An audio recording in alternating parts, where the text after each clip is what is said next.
So hello everyone, welcome back to rankers class 1910। तो हम आज फिर से कंटिन्यू कर रहे हैं बेसिस। ठीक है, थोड़ा सा जल्दी में होगी सारी चीज़ें, जो भी चीज़ें होंगी अच्छे से होंगी बट थोड़ी सी फास्ट होंगी, है ना, क्योंकि काफ़ी सारी चीज़ें हम लोग की क्लासेस डिस्टर्ब चल रही हैं काफ़ी दिनों से, है ना। काफ़ी बच्चे कमेंट कर रहे हैं भैया क्लासेस क्यों डिस्टर्ब चल रही हैं। तो कोई बात नहीं यार, हम डेली बेसिस पे कर रहे हैं, है ना। जितना ट्राई कर रहे हैं उतना हो पा रहा है ना, जितना हो पा रहा है उतना मतलब कर दे रहे हैं आपके लिए। चलो, तो बेसिस की बात कर दी है ना। एसिड की हमने कर दिया था बात कि एसिड्स क्या होते हैं, वीकर एसिड्स क्या होते हैं, स्ट्रॉन्गर एसिड्स क्या होते हैं, सारी चीज़ें हमने देख ली थी कि जो अच्छे से टूट जाए, है ना, फुल्ली टूट जाए वो स्ट्रॉन्गर्स होते हैं, जो नहीं टूट पाए वो वीकर्स होते हैं। यही हमने बात की थी। आज हम बेसिस की बात करते हैं। बेसिस क्या होते हैं, डेफिनेशन बेसिक से क्या होती है। Bases are substances which have bitter taste, soapy touch and turns red litmus to blue, that are bases.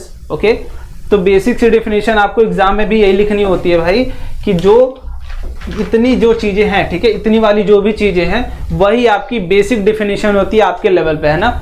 According to अर्हेनियस, बाद में अर्हेनियस साहब आए, है ना, इन्होंने एक नई डेफिनेशन अपने हिसाब से दी। इन्होंने बोला कि हम जब पानी में कोई कंपाउंड डिसॉल्व करें, कोई बेस डिसॉल्व करेंगे तो वो क्या करेगा, OH minus ion, hydroxide ion क्या करेगा, वो रिलीज कर देगा। ठीक है, उन्होंने एसिड के लिए क्या बोला था कि वो H+ आयन देगा। ठीक है, एसिड के लिए उन्होंने बोला कि H+ आयन देगा, बट बेस के लिए उन्होंने क्या बोला कि वो हाइड्रोक्साइड आयन देगा। ठीक है, तो उन्होंने बोला, अपनी डेफिनेशन बना दी, है ना। उन्होंने देखा कुछ कंपाउंड्स मिलाए वाटर में कि कुछ H+ दे रहे थे, कुछ OH- दे रहे थे, तो उन्होंने उसके अकॉर्डिंग डेफिनेशन बनाई कि bases are substances which when dissolved in water furnish hydroxyl ion. ठीक है, हाइड्रोक्सिल आयन देते हैं।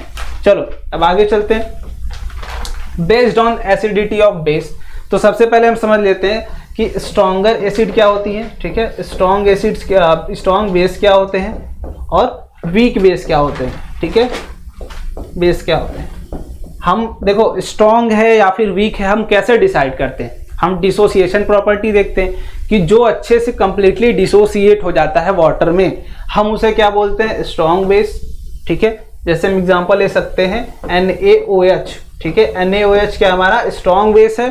ठीक है, ऐसे ही अगर वीक बेस की बात करें तो ये पार्शियली टूटते हैं, कंप्लीटली डिसोसिएट नहीं होते हैं। ठीक है, बेस कभी भी डिसोसिएट होता है तो वो हाइड्रोक्सिल आयन देता है। ठीक है, तो वो कंप्लीटली अगर डिसोसिएट नहीं हो रहा है तो वो क्या है, वीक बेस है। ठीक है, अमोनियम हाइड्रोक्साइड ले सकते हो आप। ठीक है, NH4OH, आप बोल सकते हो कि ये क्या है, वीक बेस है ना। ये कंप्लीटली नहीं टूटेगा बट ये क्या होगा, कंप्लीटली टूट के OH- फुल्ली दे देगा, है ना। ये स्ट्रॉन्गर बेसिस है।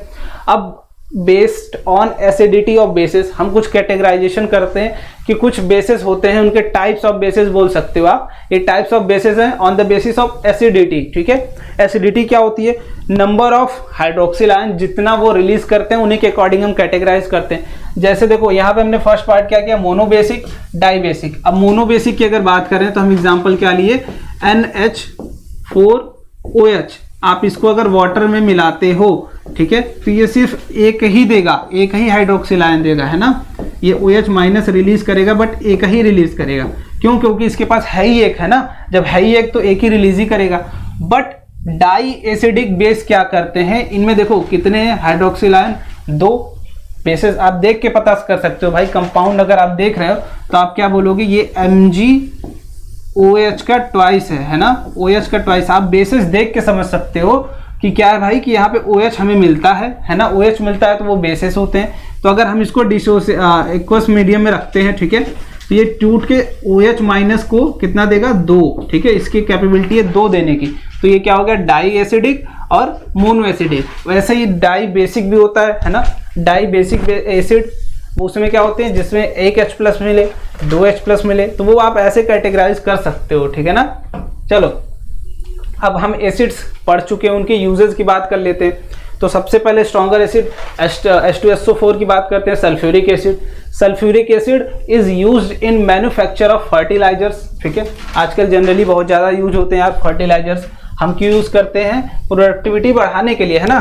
सारी चीज़ें आप देखते हो एग्रीकल्चरल में फर्टिलाइजर्स यूज होते हैं, तो हम प्रोडक्टिविटी बढ़ाने के लिए क्या करते हैं, सल्फ्यूरिक एसिड का यूज करते हैं। ठीक है, पेंट्स में यूज होती है, जो आपके घर पे पेंट्स यूज होता है ना। Explosives, synthetic fibres, dyes, drugs and is also use in petroleum refining. ठीक है, पेट्रोलियम की रिफाइनिंग होती है। आपसे क्वेश्चन पूछा जा सकता है कि विच acid is used in petroleum refining. आप ये चीज़ें जरूर मतलब दिमाग में रखा करो, ठीक है, रटना नहीं है आपको, तो आप अपने माइंड में ये चीज़ें जरूर रखा करो कि एसिड्स के यूजेज हैं, ठीक है, कौन कौन से एसिड्स हैं, वो किस में यूज़ होते हैं। जैसे यहाँ पे आपको पेट्रोलियम रिफाइनिंग वाला बोला जा सकता है, ठीक है, क्योंकि वो स्पेशली यूज़ किए जाते हैं। अब नाइट्रिक एसिड की बात कर रहे हैं, ठीक है, HNO3 की बात कर रहे हैं अगर हम, is used in manufacture of fertilizers like ammonium, ठीक है, नाइट्रेट, एक्सप्लोजिव लाइक TNT, ठीक है, artificial silk, dyes and plastic, ठीक है। तो आपसे ये भी क्वेश्चन, ये वाली लाइन भी डायरेक्ट क्वेश्चन के फ्रेमिंग में आ सकती है, ठीक है ना। तो आप जब भी नोट्स बनाया करो तो ये यूजेज वाले जो पॉइंट हैं, ठीक है, ये यूजेज वाले पॉइंट्स, इनको आपको अच्छे से रिमेंबर करके लिखना है, ठीक है। फर्स्ट पॉइंट, सेकेंड पॉइंट, जितने भी पॉइंट्स हैं मैंने एक कैटेगरी वाइज मैंने दिया है ना, इसीलिए कि जो भी चीज़ें हैं आप उनको जब भी लिखा करो, ठीक है, जब भी लिखा करो तो एक मार्क जरूर बना लिया करो कि ये इंपॉर्टेंट है हमारे लिए, ठीक है। चलो हाइड्रोक्लोरिक एसिड की बात करते हैं। HCl is use in textile, food, leather and dye industries. हम खाना खाते हैं, ठीक है, वो कैसे पच जाता है, हमारे पेट में कौन सी एसिड होती है, सबको पता है ना, कि यही वाली होती है भाई, हाइड्रोक्लोरिक एसिड, ठीक है, हमारे पेट में यही होती है ना। ये जब नॉर्मली होती है, तोड़ के खाने को क्या करती है, पचा देती है ना। तो ये यूजेस होते हैं। अब आगे बात करते हैं, हम कुछ नोट की बात कर लेते हैं। A base which dissolve in water, alkalis क्या क्या होते हैं, ठीक है, ये आपसे क्वेश्चन पूछा जा सकता है। व्हाट आर अल्कलीज, ठीक है, ये क्वेश्चन आपके डायरेक्ट एग्जाम में आ सकता है, ठीक है ना, ये आपको रिमेंबर रखना है। व्हाट आर अल्कलीज, अल्कलीज क्या हो सकते हैं, बेसिकली वो बेस ही होते हैं, ठीक है। A bases which dissolve in water is called alkali, thus all alkalis are bases, ठीक है, but all bases are not alkalis, ठीक है। सारे बेसिस अल्कलीज नहीं हो सकते, बट सारे अल्कलीज क्या होते हैं, वो बेसिस होते हैं। आप बोल सकते हो कि अल्कलीज क्या है, जो वाटर में घुल जाएं, ठीक है तो बेस ही वो। तो टोटल जितने भी अल्कलीज हैं वो अगर घुल जा रहे हैं तो इट मीन्स वो बेस हैं, बट सारे बेसिस क्या वो अल्कली नहीं होते, कुछ बेसिस नहीं घुलते हैं, ठीक है ना। चलो अब आगे चलते हैं, हम यूजेज ऑफ बेसिस की बात कर लेते हैं। पोटेशियम हाइड्रोक्साइड, ठीक है, KOH की बात कर रहे हैं हम यहाँ पे, तो ये कास्टिक पोटास भी बोलते हैं आप, ठीक है ना, इसको कास्टिक पोटास भी बोलते हैं। आप क्या लिखोगे यहाँ पे, जब भी ऐसे लिखा करो, ठीक है, कोई भी थ्योरी वाली पार्ट गिवन है आपको क्या करना है, उसका फॉर्मूला लिखना है, ठीक है, KOH पोटेशियम है, ठीक है, उसके बाद इसको लिखो कास्टिक पोटास। यही चीजें आपको परेशान करती है एग्जाम में अगर आप इनको छोड़ के जाते हो, ठीक है, छोटी छोटी चीजें होती हैं यार, बट आपको परेशान कर देती हैं, ठीक है। तो आपको परेशान होने की जरूरत नहीं है, सारी चीजें अच्छे से पढ़ के जानी है, ठीक है ना। हमें स्कोर 95 का टारगेट रख के चलना है, तभी हम ये चीजें पढ़ेंगे अच्छे से।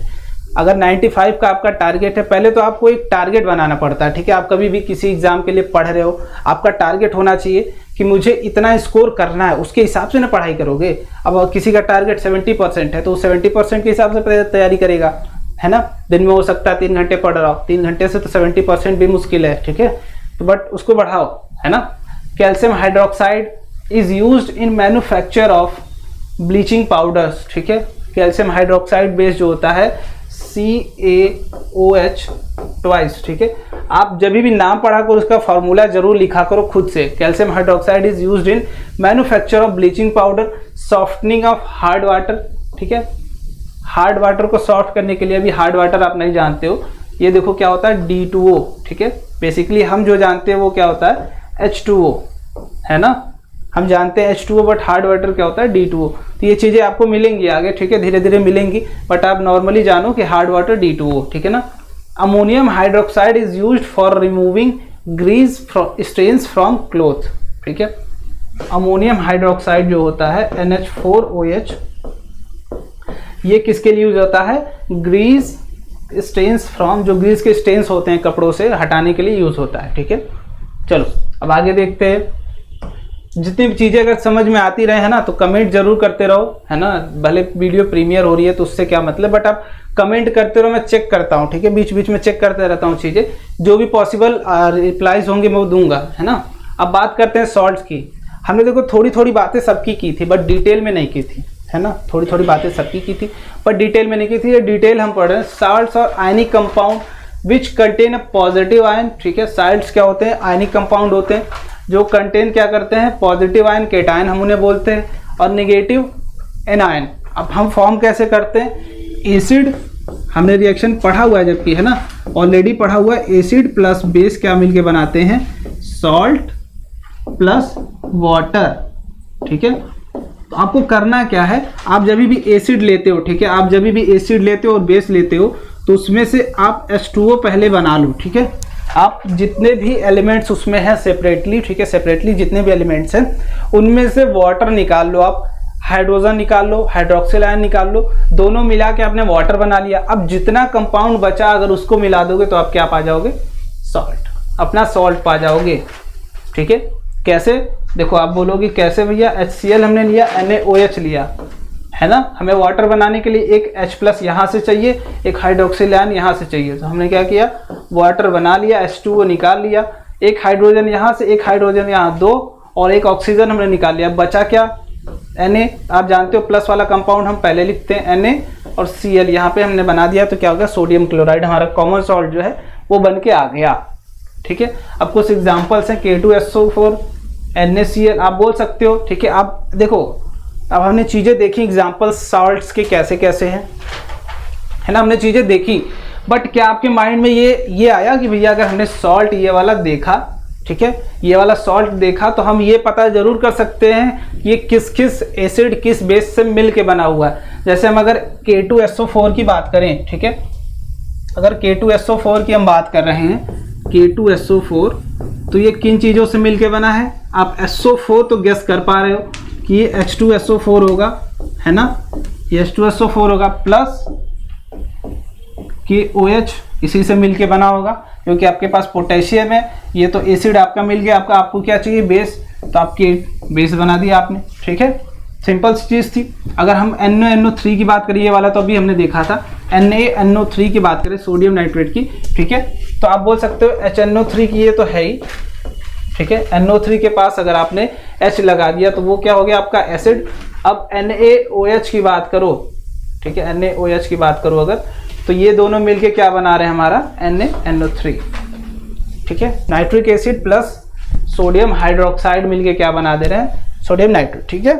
चलो अब आगे देखते हैं क्लासिफिकेशन ऑफ सॉल्ट्स, ठीक है। तो हम बेसिकली 3 कैटेगराइज करते हैं, नॉर्मल सॉल्ट, एसिडिक सॉल्ट और बेसिक सॉल्ट। हम जब सॉल्ट बनाते हैं, ठीक है, तो एसिड प्लस बेस ये मिलके क्या बनाते हैं भैया, हमारा सॉल्ट। सबसे बेसिक चीज यही, हर एक बच्चे को पता होता है कि एसिड प्लस बेस मिलके ही सॉल्ट बनते हैं, बट ये नहीं पता होता नॉर्मल सॉल्ट कैसे होते हैं, बेसिक सॉल्ट कैसे होते हैं, एसिडिक सॉल्ट कैसे होते हैं।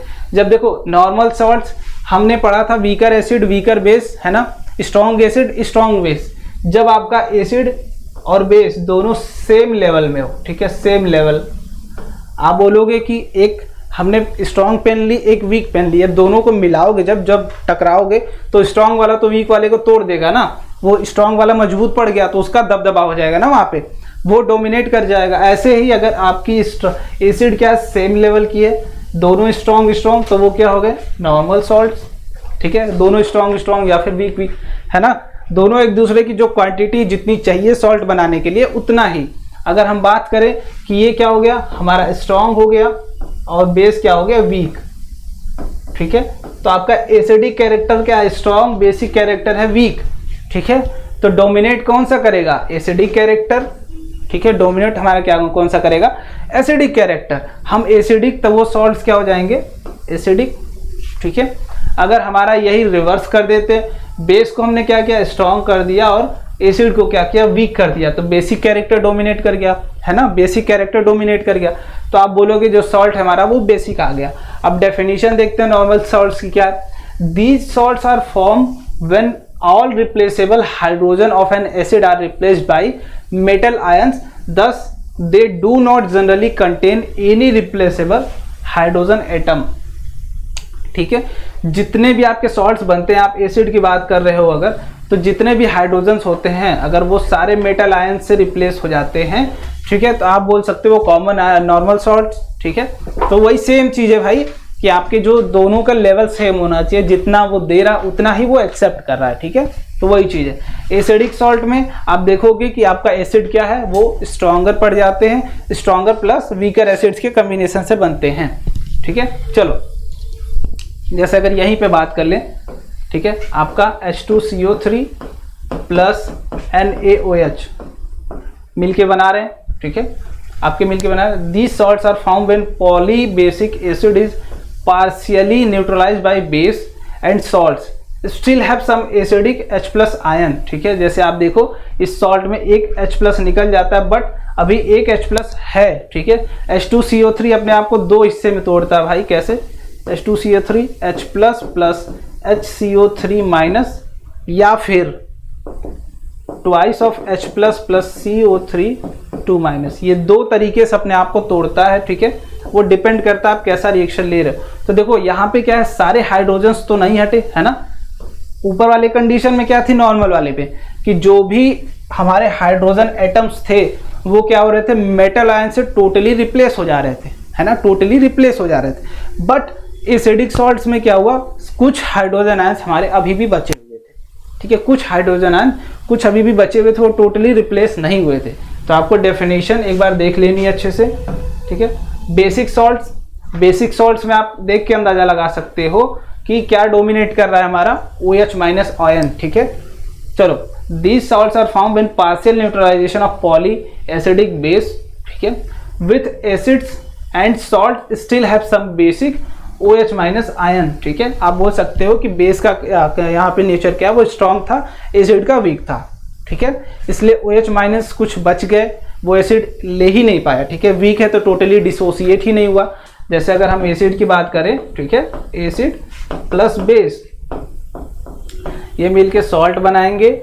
ठीक है, अब देखो हम अगर बात करें कि OH- रह गया, बेस का काम क्या है, OH- लेना, इसका काम क्या है, H+ देना। ठीक है, ये समझ रहे हैं हम, चीज़ें छोटी सी चीज़ें हैं। अब ये अपना टोटल स्ट्रॉन्ग अगर बेस होगा तो टोटल हाइड्रोक्साइड आयन अपना दे देगा, टोटली जितना उसके पास था वो पूरा दे देगा। बट एसिड क्या है, वो पार्सली टूटा ना, फुल तो फुल टूट ही नहीं पाया। जब वो फुल तो फुल टूट ही नहीं पाएगा तो उसका सारा OH- आयन तो वो एक्सेप्ट नहीं कर सकता, वो सारा तो एक्सेप्ट कर ही नहीं सकता ना। जब वो सारा एक्सेप्ट ही नहीं करेगा तो कुछ ये क्या हो जाएंगे, बच जाएंगे। ठीक है, जब ये कुछ बच जाएंगे तो वो क्या आ जाएंगे, आपके सॉल्ट में प्रेजेंट हो जाएंगे। तो सॉल्ट का नेचर क्या हो जाएगा, बेसिक। ठीक है, चलो इतनी चीजें समझ में आ गई। अब आगे चलते हैं, फैमिलीज ऑफ सॉल्ट। हम कुछ सॉल्ट की फैमिलीज भी डिसाइड करते हैं। ठीक है, वो एनायनिक पार्ट आपका जो भी होता है उसके अकॉर्डिंग हम डिसाइड कर लेते हैं। जैसे देखो, these salt are classified into different families either on the basis of acid और on the basis of base, basic from the base which they have been obtained. जैसे अगर बात करें सल्फेट फैमिली की, ठीक है, इसमें आप देखो Na2SO4। ठीक है, तो ये सल्फेट फैमिली, इट मीन्स आपका जो एनायनिक पार्ट है, SO4 वाला पार्ट है। ठीक है, जो एसिड से मिला है इसे, ठीक है, जो एसिड से मिला है वो कॉमन है। ठीक है, ये कॉमन है, ये किससे मिलके बने होते हैं, H2SO4। ठीक है, ये एसिड से इनकी जो प्रजाति है, ठीक है, जो इनके जीन्स है वो कहाँ से मिले हैं इनको, H2SO4 से। अब अगर यहाँ पे बात करें तो यहाँ पे NO3 कॉमन है सब में। ठीक है, आप बोल सकते हो कि HNO3 से मिलके बना होगा। ठीक है, नाइट्रिक एसिड आप बोल सकते हो कि HNO3 से मिलके बना होगा, या फिर इसमें क्लोराइड है। ठीक है, क्लोराइड फैमिली है तो आप HCl बोल सकते हो। ठीक है, आपके डिपेंड करता है आप क्या क्या चीज़ें ले रहे हो। ठीक है, तो आप जस्ट इनकी जीन्स या फिर इनके जो हेड हैं, जो जहाँ से इन्हें मिला है, ठीक है, जहाँ से इन्हें मिला है, उन्हें समझने के लिए हम देख सकते हैं कि क्लोराइड फैमिली, इट मीन्स आपका एनायनिक पार्ट क्या है, कॉमन। नाइट्रेट फैमिली, आपका एनायनिक पार्ट फिर से कॉमन। ठीक है, तो ये फैमिलीज ऑफ कुछ सॉल्ट थे हमारे पास। ठीक है, अब बात करते हैं पीएच की। ठीक है, पीएच की बात करते हैं तो पीएच होता क्या है, पी बेसिकली हमारा डिनोट करता है पावर को। ठीक है, अगर हम पीएच की बात कर रहे हैं तो पी हमारा डिनोट करता है पावर को। ठीक है, अब ये पावर को कैसे डिनोट करता है, एच कुछ हम जानते हैं यार कि हाइड्रोजन आयन की ही बात है। ठीक है, अगर एच आपका है तो हाइड्रोजन आयन की ही बात है, मतलब हाइड्रोजन आयन की जितनी पावर होगी, जितनी कंसंट्रेशन होगी, वही हमारी पीएच से रिलेटेड कुछ ऐसा मिलके हमें समझ में आ रहा है ना। इसीलिए ऐसा ही कुछ समझ में आ रहा है कि हाइड्रोजन की पावर मतलब जितना ज़्यादा कंसंट्रेशन होगा, केमिस्ट्री में पावर इट मीन्स कंसंट्रेशन। ठीक है, केमिस्ट्री में पावर इट मीन्स कंसंट्रेशन, सबसे सीधी चीज़ है। ठीक है, पीएच यही चीज़ होती है। अभी हम सॉल्ट की बात कर रहे हैं, डिटेल में आगे देखेंगे। Salt of an strong acid and strong base is neutral with pH. हमने क्या बात किया था, जो नॉर्मल सॉल्ट की बात की थी, ये कौन से होते हैं, नॉर्मल सॉल्ट, ठीक है। नॉर्मल सॉल्ट्स के जो पीएच होते हैं वो कितने होते हैं, 7। अब आगे the salt of strong acid and weak base, आपने बोला स्ट्रॉन्ग एसिड वीक बेस, और ये पूरा टूटा ही नहीं है ना, ये पूरा टूट गया तो कुछ ये बच जाएगा ना स्ट्रॉन्ग एसिड वाले पार्ट, तो लेस देन 7, ठीक है। तो ये क्या हो गए, less than 7 acidic salt, acidic salt. Last वाला क्या बचा, बेसिक सॉल्ट ग्रेटर देन 7। अभी मैं डिटेल में बताऊंगा यार कि पीएच क्या होता है, 7 का कब होता है, 7 से लेस कब होता है, 7 से ज़्यादा कब होता है, सारी चीज़ें मैं बताऊंगा, ठीक है। अभी आप जानो ये सिंपल सी चीज़ है कि सॉल्ट हम देखते हैं कि वीकर एसिड है या फिर स्ट्रॉन्गर एसिड है तो कैसे कैटेगराइज करते हैं, ठीक है। चलो अब आगे देखते हैं, है ना। सोडियम हाइड्रोक्साइड, हमारे पास कुछ कंपाउंड्स मिलके बने, ठीक है। हमने हमारा खाली दिमाग था शैतान का, अगर हमने कुछ कंपाउंड्स बनाए, ठीक है, उनके प्रॉपर्टीज देखे कि कैसे कैसे प्रॉपर्टीज उनकी निकल के बाहर आ रहे थे। जैसे सोडियम हाइड्रोक्साइड की अगर हम बात करें, ठीक है, सोडियम हाइड्रोक्साइड, इसका एक और नाम कास्टिक सोडा, सभी लोगों ने सुना होगा, है ना, कास्टिक सोडा, सोडियम हाइड्रोक्साइड। इसको फॉर्मूला आप लिख लिया करो, NaOH, ठीक है। ये आपका काम है कि आप कभी भी कोई भी कंपाउंड लिखा करो तो with formula and chemical name लिखा करो, ठीक है। चलो, sodium hydroxide is prepared by electrolysis of an aqueous solution of sodium chloride brine, ठीक है। इस ब्राइन को वही एक्वस सॉल्यूशन बोलते हैं सॉल्ट का, ठीक है ना। This method is called chlor alkali process. अब आपको सबसे पहले प्रोसेस कोई भी देखते हो आप, ठीक है, कोई भी प्रोसेस अगर आपने देखा, आपने नाम सुना, तो सबसे पहले उसे हेडलाइन करना है कि वो प्रोसेस है ना। वो स्पेशली पूछा जा सकता है एग्जाम में। तो सिंपल सा प्रोसेस क्या था कि हमने सोडियम क्लोराइड लिया एक्वस सॉल्यूशन में, ठीक है। सॉलिड साल्ट का जब एक्वस सॉल्यूशन लेते हैं तो उसे क्या बोलते हैं, ब्राइन, ठीक है ना। अब हमने क्या किया, इलेक्ट्रिसिटी पास कराई, तो उसके लिए वाटर दिया हमने, ठीक है। वाटर में इलेक्ट्रोलिसिस कराया हमने, तो क्या मिल के आया, हमें ये कंपाउंड बना, ठीक है। क्लोरीन गैस निकल गई, हाइड्रोजन गैस निकल गई, है ना, गैसेस फॉर्म में। आपको क्या मिला, sodium hydroxide, it means caustic soda. तो कैसे आप बनाते हो, क्लोर एल्कली प्रोसेस क्या होता है भाई, कि हम क्या करते हैं, सोडियम क्लोराइड का एक्वस सॉल्यूशन में जब इलेक्ट्रिसिटी पास कराते हैं तो वो क्लोरीन गैस और हाइड्रोजन गैस रिलीज कर देता है, ठीक है ना। चलो अभी आगे देखते हैं। आप बोल सकते हो क्लोर एल्कली, यहाँ से नाम ही तोड़ देते हो, ये क्लोराइड है, ठीक है, अल्कली क्या है, बेस, ठीक है ना। तो ये यहीं से आप सोच सकते हो क्लोर एल्कली प्रोसेस कैसा हो सकता है, ठीक है ना, क्या क्या चीज़ें कॉमन हो सकती हैं, है ना। चलो अब आगे देखते हैं इसके यूजेस क्या क्या होते हैं। फॉर मेकिंग सोप्स, सोप्स में आप देखते हो, है ना, डिटर्जेंट में देखते हो। फॉर डिग्रीजिंग मेटल्स, ठीक है, ये इसमें भी हम यूज़ कर सकते हैं। In making of artificial fibres, जो हम आर्टिफिशियल फाइबर्स हम बनाते हैं, जो मैनमेड होता है, ठीक है ना। In petroleum refining as a laboratory reagent, तो इतनी सारी चीज़ें जहाँ पे हम NaOH का यूज़ करते हैं, ठीक है ना। इसको नोट आउट करते जाना, पढ़ते जाना, ठीक है ना।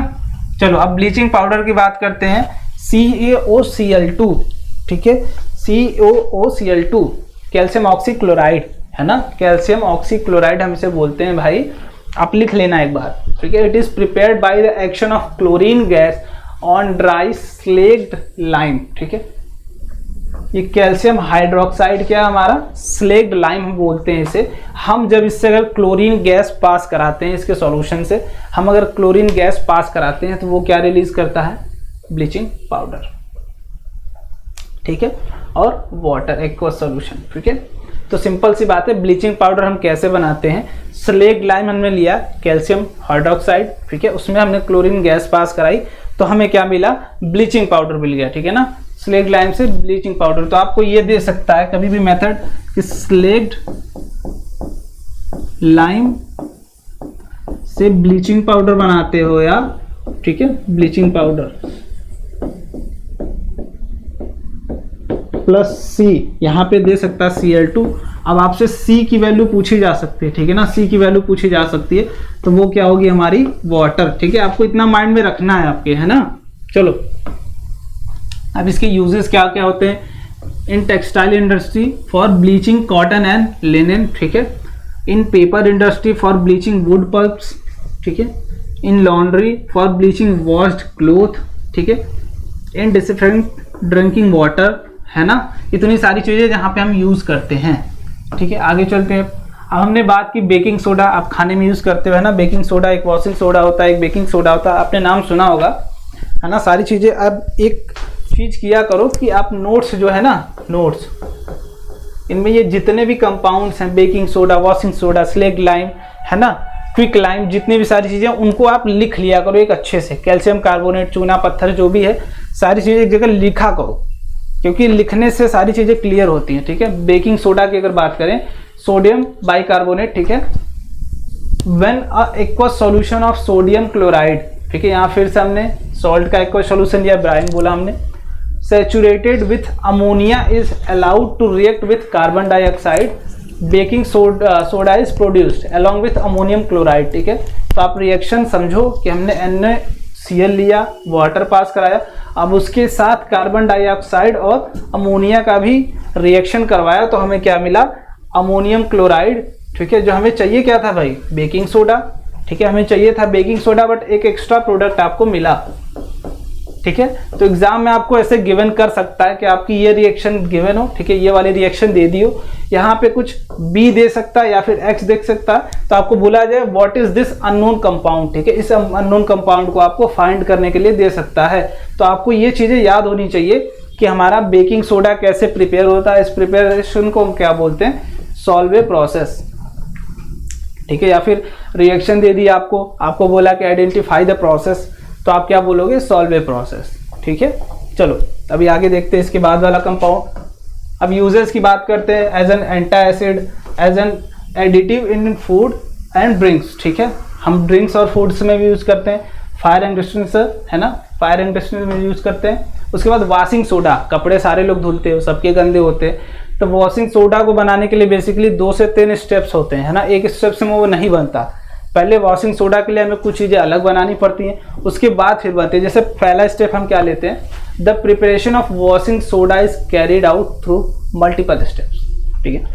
First step, sodium hydrogen carbonate बनाते हैं, ठीक है, सोडियम हाइड्रोजन कार्बोनेट बनाते हैं। तो उसके लिए हमने प्रोसेस अभी पीछे देखा था, ठीक है, हमने अभी पीछे प्रोसेस देखा था। क्या प्रोसेस था भाई, कि हम सोडियम का एक्वस सॉल्यूशन लेते हैं, उसमें water plus NH3 plus CO2 पास कराते हैं, तो सोडियम हाइड्रोजन कार्बोनेट मिलके आता है हमारे पास, और एक एक्स्ट्रा प्रोडक्ट क्या आता है, अमोनियम क्लोराइड, है ना। पहला स्टेप हमारा ये हो गया। अब हम इसका फिर से यूज करने वाले हैं, ठीक है। हमारे पास सबसे पहले क्या आया, हम डायरेक्ट इसको नहीं बना सकते, ठीक है। ये जो चीज़ है हमारे पास वॉशिंग सोडा, हम उसे डायरेक्ट नहीं बना सकते। कुछ चीज़ें होती हैं जो डायरेक्ट बन जाती है, जैसे अगर हमें चाहिए सोडियम बाइकार्बोनेट तो हम उसे डायरेक्ट बना सकते हैं, बट हमें चाहिए वॉशिंग सोडा, है ना, तो उसे डायरेक्ट नहीं बना सकते। तो आप पहले एक स्टेप करोगे कि आप क्या बनाओगे, बेकिंग सोडा, उसके बाद फिर वॉशिंग सोडा के लिए नेक्स्ट स्टेप क्या करने वाले हैं, थर्मली फिर उसको डिकम्पोज कराते हैं, ठीक है। डिकम्पोजिशन रिएक्शन हो रही है, हम हीट दे रहे हैं कंपाउंड को तोड़ने के लिए, तो हम क्या करते हैं, थर्मली फिर से इसको डिकम्पोज कराते हैं। तो हमारे पास सोडियम कार्बोनेट सॉलिड स्टेट में मिलके आता है हमें, ठीक है। थर्मली हमने क्या किया, डिकम्पोज कराया। आपने डिकम्पोजिशन रिएक्शन पढ़ा हुआ है कि किसी भी कंपाउंड को आप हीट देते हो तो वो टूटता है, ठीक है, वो टूटता है उसके कंस्टिट्यूएंट एटम्स में, है ना। तो सेकेंड स्टेप थर्मल डिकम्पोजिशन, ठीक है। उसके बाद अब लास्ट स्टेप जो होता है, रिक्रिस्टलाइजेशन ऑफ सोडियम कार्बोनेट, ठीक है। आप देखते हो कि यहाँ पे 10H2O है, ठीक है, ये क्रिस्टलाइजेशन आप बोल सकते हो इसे। ये क्या होता है कि एक फिक्स अमाउंट ऑफ वाटर आपके कंपाउंड में जब मॉलिक्यूल्स होते हैं, fix amount of water molecules जितने आप डिसाइड करते हो, जैसे अगर 10H2O आपने बोल दिया तो आपका क्या हो गया, वॉशिंग सोडा प्रिपेयर हो गया। इसकी बात हम करेंगे थोड़ा सा आगे डिटेल में, है ना। चलो, सोडियम कार्बोनेट का अगर रिक्रिस्टलाइजेशन आप कर देते हो, ठीक है, 10H2O हमने पास कर दिया, वो मिल के क्या बना दिया, फाइनल वॉशिंग सोडा, ठीक है। तो सिंपली आपसे पूछा जा सकता है, how many steps involve in formation of washing soda, ठीक है। तो आप क्या बोलोगे, 3। पहले क्या करते हैं, बेकिंग सोडा बनाते हैं, फिर उसे डिकम्पोज कराते हैं, ठीक है, थर्मली डिकम्पोज कराते हैं, फिर उसके बाद उसका रिक्रिस्टलाइजेशन करके देन हम क्या बोलते हैं, वॉशिंग सोडा बनाते हैं, ठीक है ना। अब यूजेस क्या क्या होते हैं, for softening of hard water, हमने देखा था हार्ड वाटर क्या होता है ना, हाइड्रोजन में H2 होता है, हार्ड में D2, ठीक है। For washing purpose in laundry and as cleaning agent for domestic purpose. ठीक है, हम डोमेस्टिकली अपने कपड़े धुलते हैं, सारे लोग धुलते हो ना, तो सारे लोग यूज़ करते हो क्या, वही washing soda. In textile industry as also in petroleum refining, in manufacturing of borax. ठीक है, तो इतनी सारी चीज़ें जहाँ पे हम यूज़ करते हैं वॉशिंग सोडा का।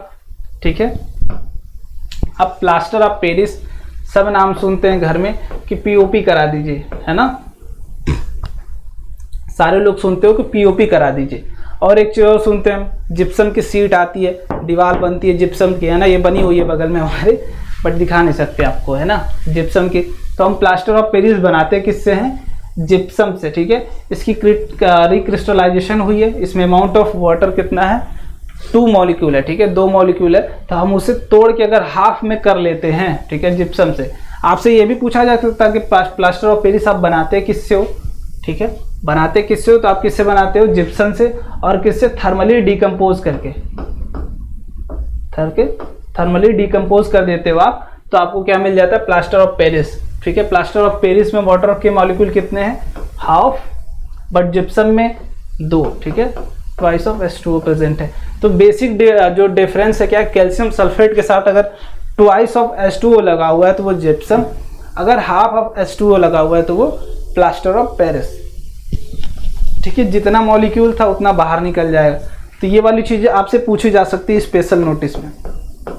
ठीक है, स्पेशल नोट आपको ये करना है कि कितना अमाउंट ऑफ वाटर आपका रिलीज हो जाता है व्हेन हम जिप्सम को ब्रेक करते हैं। ठीक है, डिकम्पोज करते हैं। ठीक है ना, चलो अब इसके यूजेस क्या क्या होते हैं, for making woods, for toys और पॉटरी, सेरामिक्स। ठीक है, फॉर मेकिंग स्टैचू, हमने बोला स्टैचू के लिए models and other decorative material, जैसे दीवार वाल हो गई है ना, इनमें हम बनाते हैं। As fire proofing materials, in medical science as plaster of setting broken and fracture bone जब बनती है तो आपका एक प्लास्टर लगता है ना, आप बोलते हो कि प्लास्टर, तो प्लास्टर ऑफ पेरिस ही होता है। ठीक है, चलो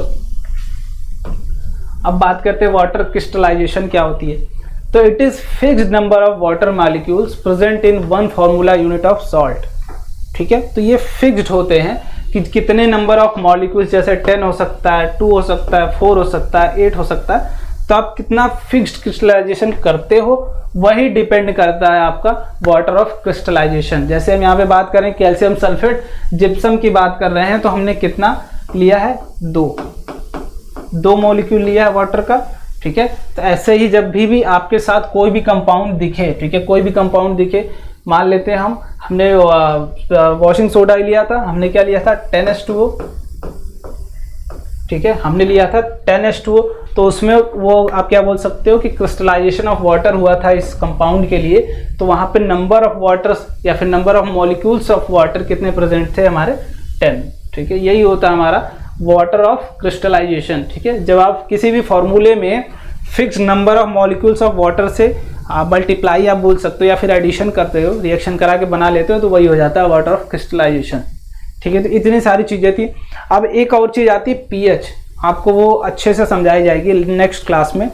उस क्लास में हम क्या करेंगे, विथ प्रॉब्लम्स, पीएच की डिटेल स्टडी करेंगे विथ प्रॉब्लम्स। ठीक है ना, तो बी श्योर कि आप उस क्लास में भी प्रेजेंट रहो। ये वाली क्लास अगर आप एंजॉय की हो भाई तो लाइक करो, ठीक है, और अपने दोस्तों तक शेयर करो, है ना। आज पूरी फुल टू फुल यार बातें नहीं हुई है, कुछ भी जो भी चीज़ें थी विथ कंटेंट हुई है। कुछ भी अगर आपको नहीं समझ में आता है तो आप कमेंट जरूर करो, ठीक है।